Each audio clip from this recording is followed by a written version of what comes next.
this decade is looking very encouraging for this market, and this is certainly going to be story of this decade, which we will be observing in retrospective that okay, this was the one of the revolution post the internet, and India is also one of the like leader in this revolution. Thank you, Vijay. It's a pleasure and honor to have you on Change I Am Possible, which is India's first future tech podcast. So, Mr. Vijay Chaudhary is the co-founder of Mobilytics.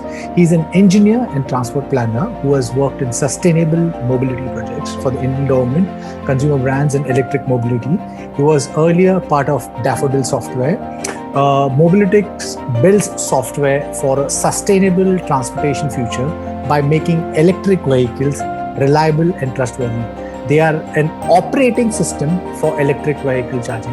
So thank you. It's a pleasure to have you on Change I Am Possible podcast. So let's start with the big issue of global warming. So how bad is the climate problem, and has fossil fuel or ICE vehicles been the primary contributors of global warming? Thanks for having me on your show. Glad to be here and discuss what we have been doing at Mobilytics. So definitely, like we are living in the cities. At least Indian cities are way more problematic than we see. I have my background in transport planning, so I have studied urban planning, and I could kind of empathize for what are the problems in the Indian cities, and that's the stage where we are still developing. Delhi is flooded with the pollution. Bangalore has traffic problem. Mumbai has flooding problem. Every monsoon we observe that. So these cities are not a sustainable cities, and with rising pollution, with rising population, with high aspiration for IC based vehicle, we would see more problems rather than solution. And at the same time, what our government is doing is that they are sandbagging, and sandbagging is not a strategy to solve these problems. We need a long-term planning, and climate change is definitely one of the biggest horse which we need to address right now. So from my personal background, I have been crazy for sustainable transportation, and my master's thesis was around electric mobility. I wanted to convert existing auto rickshaws into e-rickshaws or e-auto rickshaws. So recently there was a study by one VC fund for Delhi that around 60% of the pollutants are caused due to the automotive pollution. And if we change, or if we transition this fleet towards the electric or sustainable mode of transportation, definitely we could reduce the AQI levels, and at least it would be bearable living in Delhi. I was so dismotivated while living in Delhi during this lockdown period that I had to move from Delhi to the mountains. And as you are aware that I'm in Himachal now, so it's quite good now, and breathing cleaner air. I think that should be a fundamental right for any citizen of any country. I'm not undermining, what a city offers. The infrastructure is there, the innovation hub is there, but somehow COVID has made everybody realize that you no longer have to be geographically limit your personal growth. So today the media and internet and a connectivity offers you like the wide reach of the entire world. We have become hyper connected, and if you have a desire, an intent, and a good idea, you could be sitting in any part of the world. 2020 has been so terrible. I mean, I would not call it terrible. I would call it a year for learning and growth, because for me, it's been a learning. Sitting at home, there is so much I did, because like I said, internet today offers you so much. So it's been a year of learning. But what I have realized with a 1 month stay in Goa is that I could take my ecosystem anywhere. If I've got connectivity and I've got a good computer, I can work from anywhere in the world. So what has been your learnings? What are the pros and cons? And would you advise entrepreneurs to move to out of the city for better life and better business opportunity? Yeah, just before addressing that, I would like to address the concept of city as a whole. Cities essentially has this network effect, which is like one of the very well spoken term in startup world. Just to give you the perspective, that what network effect is, that in any network, whenever there is a one additional participant, if they joins in and they create more value for the entire network, and also they can also get the more value out of that network. So supposedly in the Facebook, if you join, your friends would be getting benefit because Eddie is now on the Facebook and they can also communicate with Eddie. So you increase the value of the entire network, which was not there before Eddie joined the Facebook. So in the similar fashion, cities has this very classical network effect, in which more the people who are in the cities, there would be the more infrastructure. More the infrastructure, there would be more the opportunities. More the opportunities, there would be more the peoples, more the jobs. So this cycle goes on, and cities are always binded with this network effect. So that's why we are seeing metropolitans like Delhi, Gurgaon, Bangalore, all of these hubs, and these are never going anywhere soon. So I don't see people leaving those cities because the leverage or the benefit of those cities are very humongous. But in this current decade of the internet, where there are no more boundaries, we are a hardware company, and we are pretty much working fine remotely. Our entire team is remote, and we did this obviously due to the COVID, but over the time what we have realized that anybody could work anytime, anywhere. We have closed all of our deals from March. We never went to the customer, we never physically met of any of our customer. From finding or sourcing those leads to conversion and then getting the payment in the account, it was like entirely different and good experience, because we never had to go and meet the different customers at different geographies. So definitely all the internet company founders, where the company has the product which is internet first, I would advise go wherever you like and work out of there, because you certainly do not have any baggage of being at one place. And also it is cheaper to live in Himachal. So definitely you could utilize that. And nowadays internet and other infrastructure is also finer in these tier 2, tier 3 states. So that's my point of view, that given a chance, internet entrepreneurs should leave their towns or cities and go wherever they want. The companies who are more on the infrastructure side, or they are building any hardware or hard tech product where team need to be assembled and work out of under same roof, so for them it is challenging. But again, your customers do not want you to meet personally, so you could also relocate your entire team to Goa. So that shouldn't be also a problem. So that's how I see this entire landscape changing. And I have seen many of my founder friends who has recently moved out of Delhi, Bangalore, and all of this startup world. Few of them moved to Goa, some are in the mountains, and I can see this trend going up, then going back, and this is definitely going to change all of the boundaries which we have seen so far. Right. So I think that the COVID has this very dynamic effect, across industries and people. So I've been invested in the augmented reality, virtual reality space, and I'll give you an example. There's this company called EXP Reality. It's a real estate business company based out of America. They've got 20,000 people working for them. Now they don't have a physical office space. They have built their office space in virtual reality, and all their staff has been given is a virtual reality headset.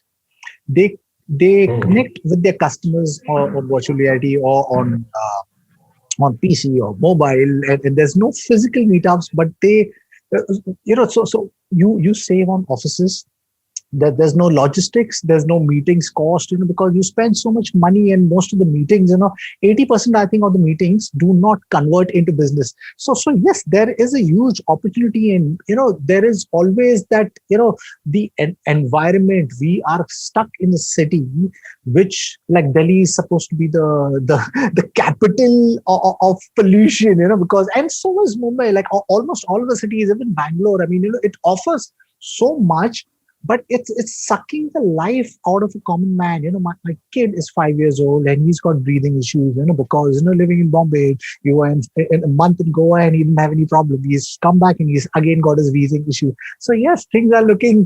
I definitely am considering, like, maybe an eventuality. So getting back to our topic, we are the cusp of the fourth industrial revolution, and both clean energy, sustainable energy, and the adoption of electric vehicle, it promises both a cleaner environment plus cheap commute.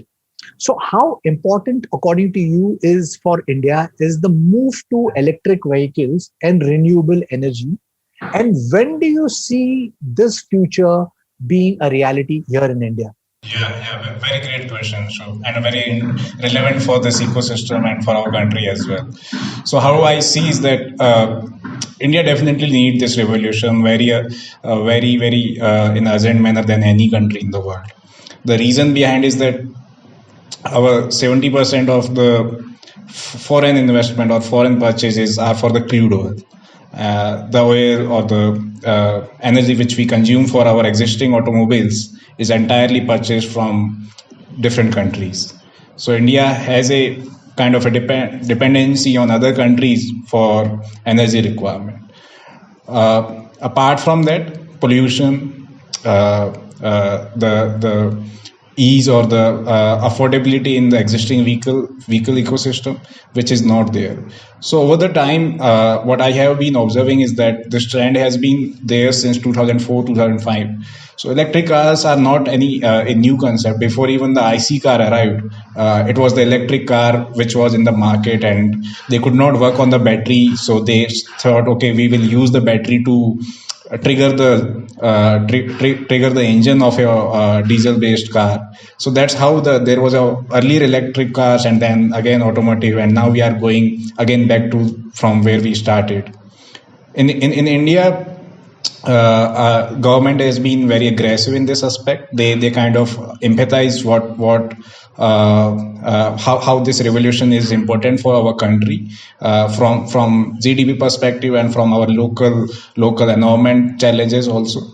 So, but this has been a buzzword in this market since long. But now we are seeing more actions. There are a lot of investments coming in. Government has also built a 10,000 crore fund to subsidize purchase of electric vehicles. We now get subsidy for 2-wheelers, 3-wheelers. There is a FAME 2 policy by central government. There are different policies from all of the state governments. So, but what I see, businesses never change or businesses never get created through the government. It's a entrepreneur like us or customers who has sets of preference who decides how the market will evolve. Government could be only enabler, not a businessman. So, but government has a right intent for this market, so that's a very welcoming initiative. In Indian market, the one of the core problem is that we do not have much of the choice. Supposedly, you want to purchase an electric car tomorrow, you would be with very limited choice. There would be only 2-3 models out of which you need to purchase one, and those are very expensive. In two-wheeler segment, many startups has been working, and they have done very significant work. So now we have good choices of models in two-wheeler segment, and one of the success story of Indian market is that we have about 2 million e-rickshaws, which are entirely electric, and these e-rickshaws has been popping up in this northern belt, at least northern and northeastern market, including UP, Delhi, Haryana, Uttarakhand, West Bengal, even in the Assam and Manipur. So all of these states never thought of this segment to evolve, but it spread like wildfire. Now we have 2 million electric e-rickshaws, which is like probably one of the highest number of a fleet in the entire world. We have 2 million electric rickshaws, we have 2 million electric two-wheelers. So cumulatively, we have 4 million EVs already floating on the road, which is never in the case of any of the country. Even China doesn't have this number. So, and this happened without any government subsidy or government initiative. This only happened because it made sense for the customers. It made sense for the drivers to purchase those vehicles, invest in those vehicles, and run it for business purpose. So it is always the case of how the unit economics are meeting with each other. And what I see, there has been already a lot of innovation going on in this space. There are startups working on battery, there are startups working on motor and controller, which are key components of a electric powertrain. And we are at a cusp of the revolution. We recently there were the numbers were published of the last year, how many sales we had. Certainly, those are encouraging numbers. And with the reducing cost of the battery worldwide, we started with $250 per kilowatt, and now we are at around $125 per kilowatt, and we are expecting sooner to reduce it to up to $100 per kilowatt. So with reducing cost of the battery pack, with the more innovation, we will have reduced price of the electric vehicle, and definitely people want to shift to a more sustainable transport mode. We have already seen the traction in different segments, and if we could, if a electric vehicle could compete on the pricing point, the performance is already great.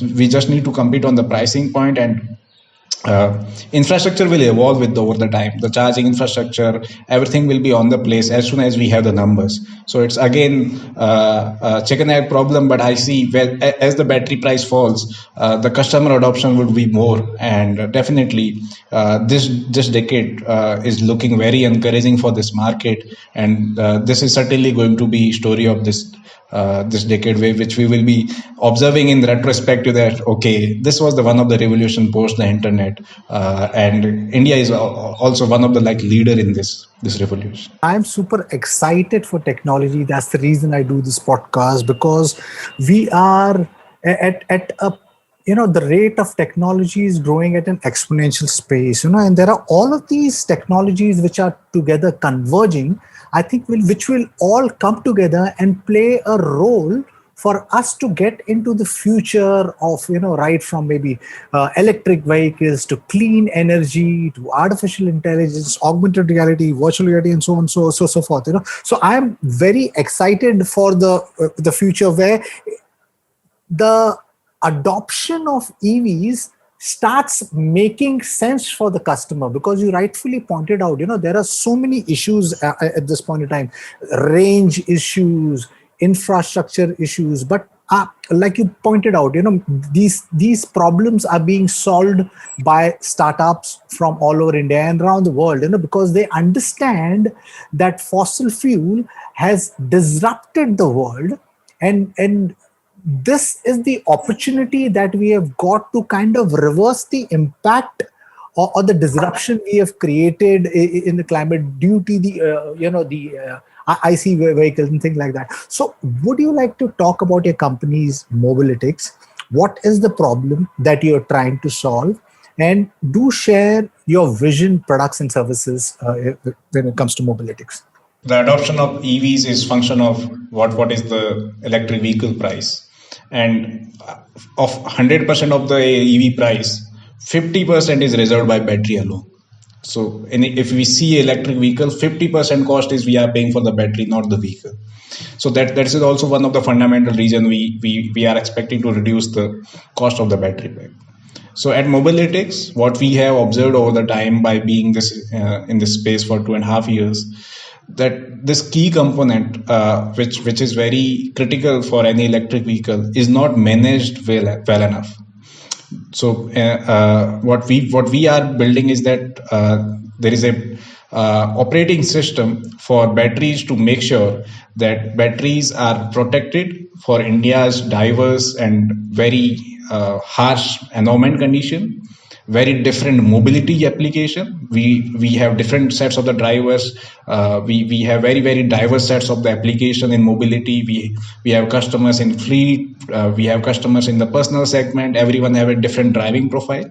We have a temperature variation from -10 to up to 55 or 60 degrees Celsius in the summers.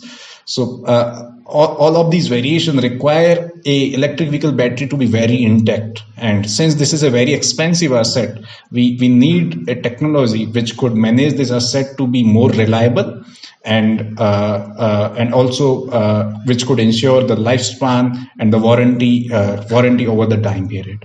So supposedly, give you an example. If you check your phone, if it is showing 57% of charge rate or charge percentage in your battery, if you plug out your battery and insert in a different mobile phone, it will show you a different percentage. Either it would be 60% or it would be 55 or 50%.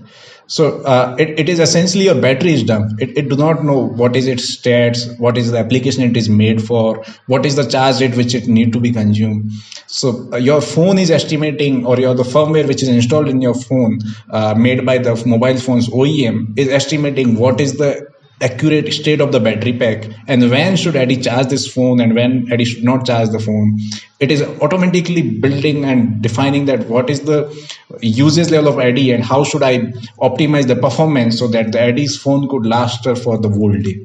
So the same thing what we are doing for the automobile segment. We have built a device called Intelligent Battery Management System, which goes inside the lithium-ion battery packs.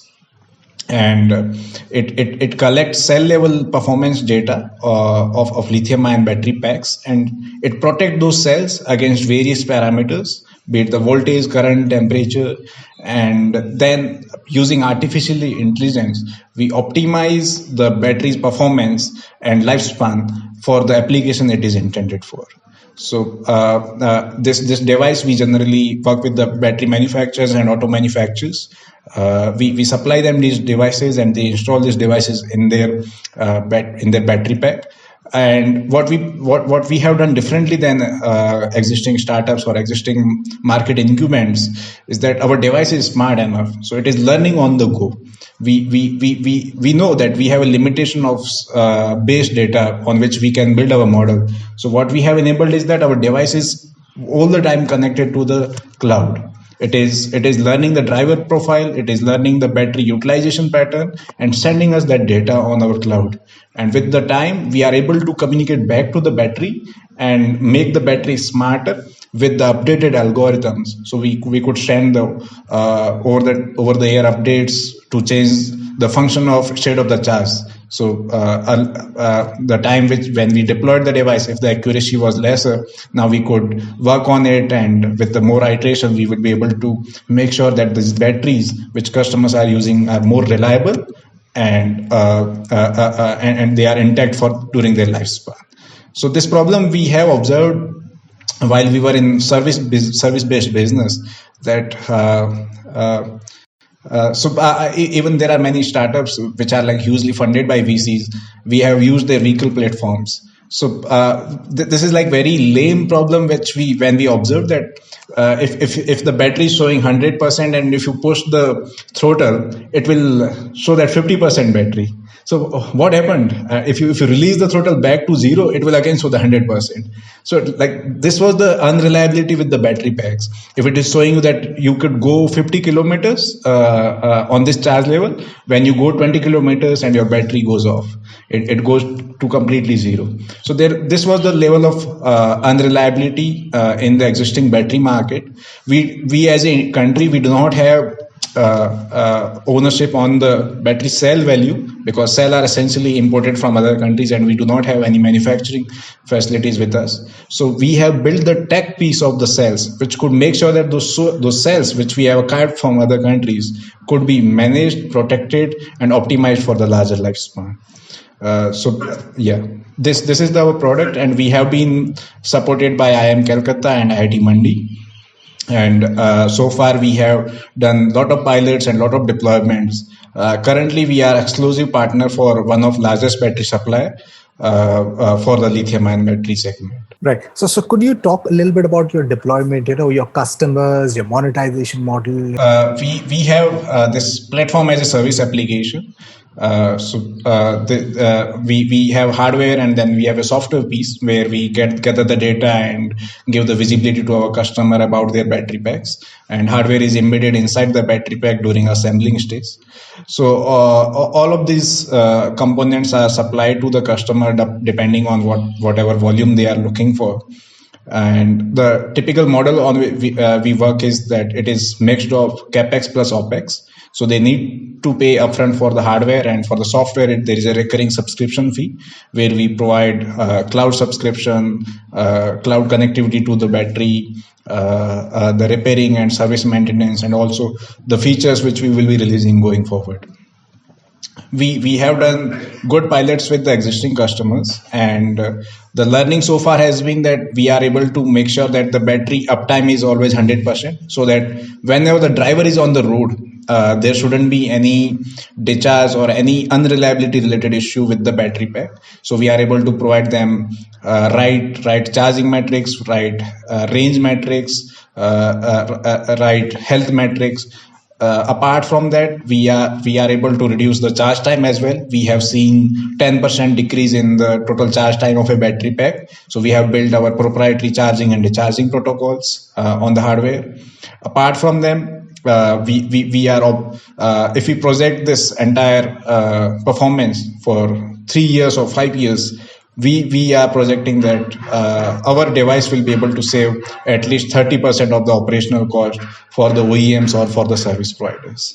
The way I am mentioning my business, or even in my context of EV, it is more based towards the business segment, because in India so far there is a more traction for the fleets or the commercial based vehicles than the personal segment. Feel free to trick me in between so that I could focus more on the personal segment as well for the audience sake. No, perfect. I think, you rightfully pointed out at this point in time, the adoption is going more towards the B2B. The ones who are adopting seems to be more of the ride-hailing companies, the food delivery companies. The e-commerce companies are obviously are the ones who are saying that they are investing into fleet electric vehicles. Then there is this Sun Mobility, Chetan Maini, who kind of founded EVA, has recently, I think they announced that they plan to set up some 100 battery swapping stations in Bangalore by the year end, by 2021, partnering with Metro Ride for last mile connectivity. So the pace of adoption of EVs seems to be moving in the right direction. So what trends do you predict for the future of mobility in 2021 and beyond? So I see this revolution happening. So we could draw the parallel between how a smartphone industry has evolved. So from about 10 million smartphone users to now 500 million smartphone users, at least in the India. The same way, we are at the stage where smartphone industry was back in 2007, 2010, when there were very huge number of innovations, but again, no collaboration or very few collaboration, no standardization. So in the same way, this industry will evolve how the smartphones has evolved. We are working on an operating system for batteries, and going forward for the vehicle ecosystem. Similarly, there are companies working on charging protocols or charging infrastructure. Similarly, there are OEMs or good OEMs who has built vehicle platform so that they could address the consumer segment. So the ecosystem is evolving, and going forward, everyone need a fundamental operating system on which everybody could rely. So we are going to seeing the transition in the same fashion how the smartphone has evolved over the time. And in this 2021 or 2022, what I am observing more is that there has a good requirement from the customers in the two-wheeler and four-wheeler segment. Hector, MG Motors released a EV variant of their own segment, and which is like pre-booked up till 2021 end. So there are like very, very good news from all of different models from all of different OEMs. Customers are like craving for good EVs or good models, and definitely there is a requirement of infrastructure, but that has been addressed by government as well as charging companies or the OEMs also. So if any entrepreneur or any startup founder who are in the electric vehicle system and or they are trying or they are planning to get into this ecosystem, I think there are a lot of opportunities, obviously on the business side, as you mentioned, on the fleet operation, on the fleet aggregation side. There are also a lot of opportunities on the hardware side, so building a vehicle platform or any specific type of vehicle which could address a specific niche. And there are also a lot of opportunities on the software side, because unlike traditional automotive industry, which was like multiple hardware components assembled together on the wheel, electric vehicle is not like that. Electric vehicles are essentially supercomputer on the wheels, and these supercomputers require good softwares to run on. So there are also a lot of opportunities on software side, on the battery, on the vehicle, inside entertainment, on the motor, and also on the controller side. So these are the themes which we are seeing, and again, there are like a lot of opportunities in all of these aspects. Any entrepreneur who is wishing to enter in this space, I would say think 180 degree of existing automotive industry and build the product and solution for the electric vehicle industry. Right. So earlier you were talking about the government, supporting the ecosystem. How do you view FAME 2 policy benefiting you as an entrepreneur and the overall electric mobility ecosystem here in India? And how's the infrastructure over here, as in the support system? The funding, is the VC supporting the ecosystem? Where does the ecosystem stand here at this point in time? So we are certainly the industry is at a nascent stage. We are just on tip of the iceberg. We are yet to see the revolution, but it's happening, and it is certainly going under the notice. There is a lot of noise as well, but there are a lot of signals which are unnoticed by many industry veterans. From the government's perspective, FAME 2 has significantly helped the automotive OEMs to reduce the price for the customer. So supposedly if they are investing X and the price is X, and government would disburse like 0.2X or 0.3X, 20-30% of the price of the entire platform, so that the end user could get the subsidy for the electric vehicle model.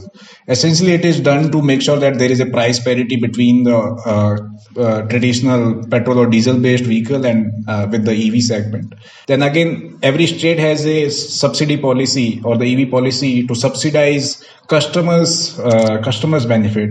So they kind of give the subsidy on the pricing, which is like after deducted from the FAME 2 pricing. So there are like OEM centric model, and then again there is a customer centric model. So both of these subsidies are very good boost for this ecosystem, because essentially EVs are costlier than the traditional models. As a startup, we have been seeing our partners, our customers, getting good volumes in their demand from the customers, and this all again helping the entire ecosystem, as well as a company like us who are supplying the key component for these vehicle platforms. In the VC industry, VCs has been typically apprehensive about the companies which require high capex. VCs typically fund the growth, and this has been the model of the venture capital industry. And this industry is slightly different.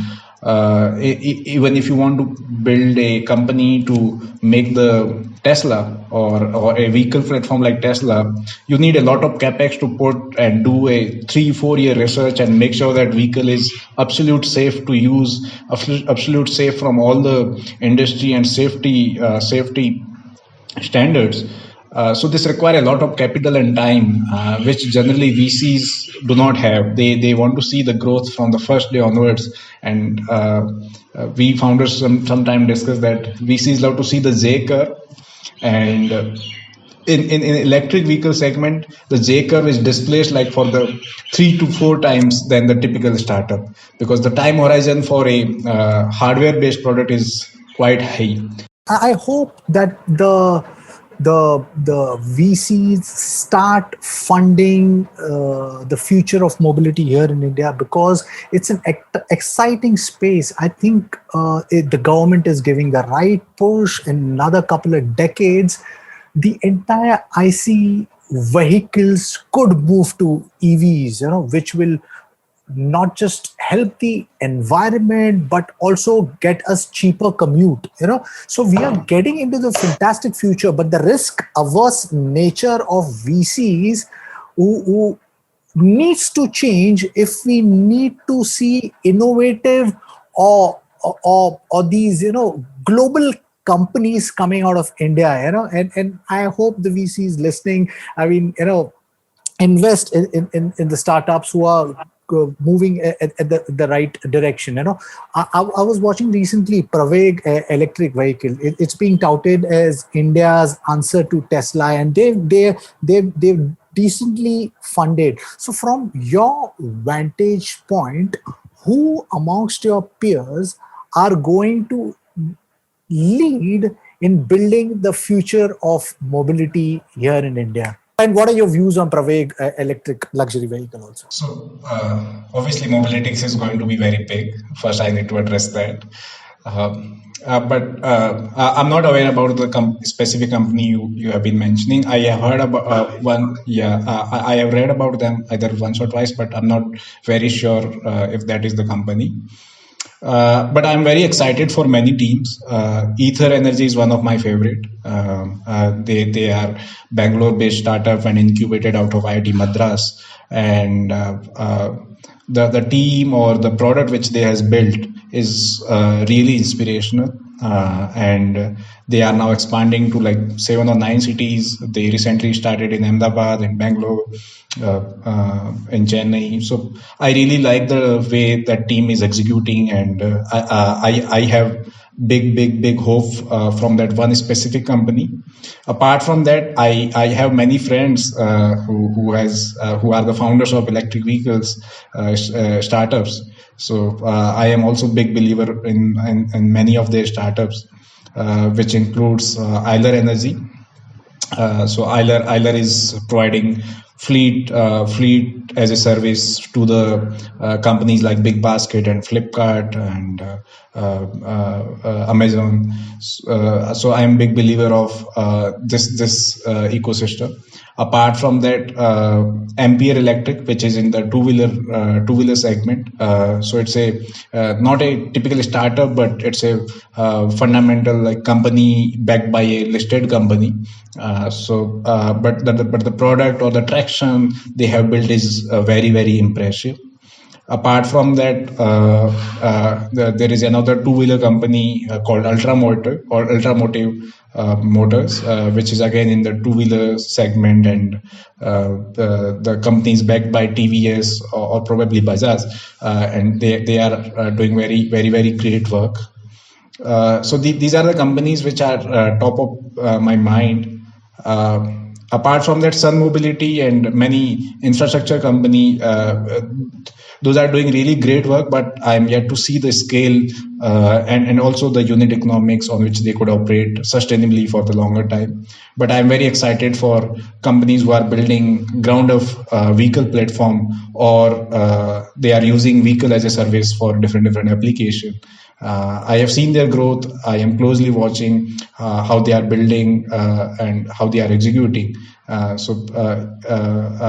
Ether would be definitely a good and very, very large success story from my perspective. So currently, obviously, there's so many drawbacks, when you talk about electric vehicles, adoption of electric vehicles, your battery tech, your battery swap technology, because the infrastructure is not there, the ecosystem is not there. The problems with EV adoption seems to be multifold. And the biggest problem, I think, is awareness. People do not understand that, that we have been killing the environment, and here is the electric vehicle there, which if you take the effort in learning about and possibly having one, purchasing a unit, you'll be doing a great service to your city and your future generation.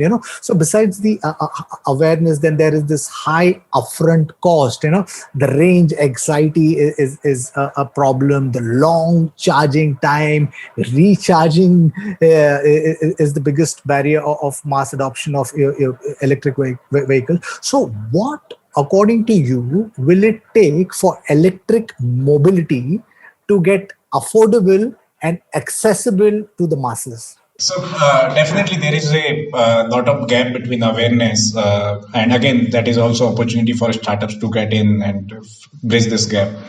I see already EVs making sense for the business use. In electric world or even any asset backed business, we typically go for one metrics, which is total cost of ownership.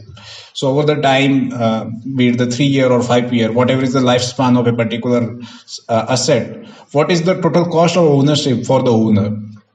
So in fleet or in the businesses, this TCO parity has been already established with the IC based vehicle. So for Flipkart to run deliveries using a typical four-wheeler running on petrol or diesel is already costlier than a three-wheeler running on the batteries. So, or even a four-wheeler, for the fact. So, the price parity has been already established for the business application from the context of total cost of ownership, and because the reason behind is that in business there is a requirement of long range. You and I do not drive more than 30 or 40 kilometers a day. But in the fleet or delivery application, be it in the passenger or in the logistics segment, the drivers drive for at least 100 kilometers. We have seen the drivers driving about 150 kilometers a day on the three wheels. So definitely they have a good advantage of utilizing and amortizing that cost over the time in the business application, where the application is B2B more than B2C. But the people who are not driving their vehicle for the business, rather than they are using the vehicle for their personal needs, there the price would be function of how the battery price is been falling. So battery costs are already 150k per 150k dollar per kilowatt, and we are going to see the same with the time, with the more innovation. The battery prices are falling very rapidly. We have seen 200% decrease in last 10 years. So and we are expecting similar trend in the coming years. So with the falling price, with the more innovation in the battery side, on the battery management system side, and also with the more choices, there is a lot of problem due to very less number of available models in the market. So with a lot of choices, customer would have a lot of option to purchase a electric vehicle and adopt to a product which is they could relate with. I have seen the consumers who are educated enough, they kind of understand the requirement and importance of a EV, but they do not switch or they do not make electric vehicle as a considerable preference in their purchase when they are making a automotive purchase, only due to the reason that they are not aware about how to do the service, how to do the maintenance, what is the lifespan of the battery pack they would be using, because the stability of a vehicle, a automotive product has been not so far built, and as an industry all of us has to work a lot in making sure that customer should expect a reliable experience out of EV. And now with Tesla announced that they are also expanding into India, probably this year, or if not, then next year for sure. So we will be seeing more announcement from other OEMs to follow the suit and release the more different kind of models. So I'm hopeful about this market, and the only data points I am tracking is what is the TCO and what is the unit price of the battery for the per kilowatt. Right, right. So, how excited are you for the future of mobility, and what's the future plan of Mobilytics? Yeah, so mobility is evolving, like how smartphone has evolved, and still we are innovating on the smartphone. We are not very sure what are the features we are going to see down the line in 5 years or 10 years. So it has consumed calendars, it has consumed the watch, it has consumed the alarm, it has consumed the letters. So everything we used to see in the desk is now inside the mobile. And it was never expected by anyone. So EVs fundamentally are doing not only a good thing for the environment, but essentially these EVs would be the core vehicle to build the autonomous vehicle ecosystem. Since these vehicles runs on code rather than a machine or mechanical assembly, so there are a lot of opportunities for to transform and to go to the next level, which is autonomous. And if we could enable autonomous vehicles in a country like India, we would have lesser accidents, we would have lesser traffic jams, we definitely would have lesser journey time. So and pollution is again added benefit, since we are running on a battery rather than any fossil fuel. So I am very hopeful about this market, and there is a long way to go. As a Mobilytics at our company, our team is envisaging this entire opportunity, and we start with battery. We will expand into the different ecosystem and vertically integrate our product into charging infrastructure side, our product into the vehicle control unit side, our product into vehicle entertainment side, and we are trying to build an ecosystem for the OEMs so that they could rapidly deploy their electric vehicles, because they have traditionally built the hardware product, and software for the software they need good time and capital to make sure that software is reliable enough. So we are saying that, okay, you are expert in building the hardware, you focus on your strengths, we have strength in the software, let us supply that core component for your platform, and let us build a platform which is highly reliable for end user. So in that approach, we will be building and releasing a lot of products and services which could add OEMs to roll out a reliable product for the end user. So that is our hope, and we are looking for more deployments, and also we have recently won several awards on various forms. My co-founder Naman has got World Leadership Summit award for contribution in the EV ecosystem. So there are a lot of things happening inside the team, and the team which we has assembled so far is really excited for this opportunity. And you are going to listen a lot of updates, releases from Mobilytics. Wish you the very best to you and your team. Yes, the future of mobility looks exciting.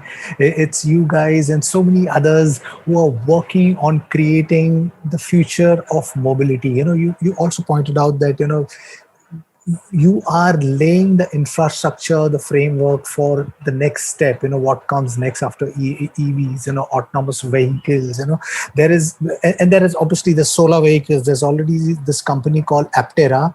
I think it's a UK based company, and they've made that it's a solar vehicle which requires zero charging, so I'm super excited for the future, wherever, where we are going, it all needs to come together, and I wish you the very best. I'm really excited for it. And to my listeners, if you like what you see in here, please press the subscribe button. Until next time, see you guys. Bye bye. Thank you. Thanks, Eddie. Thanks for having me.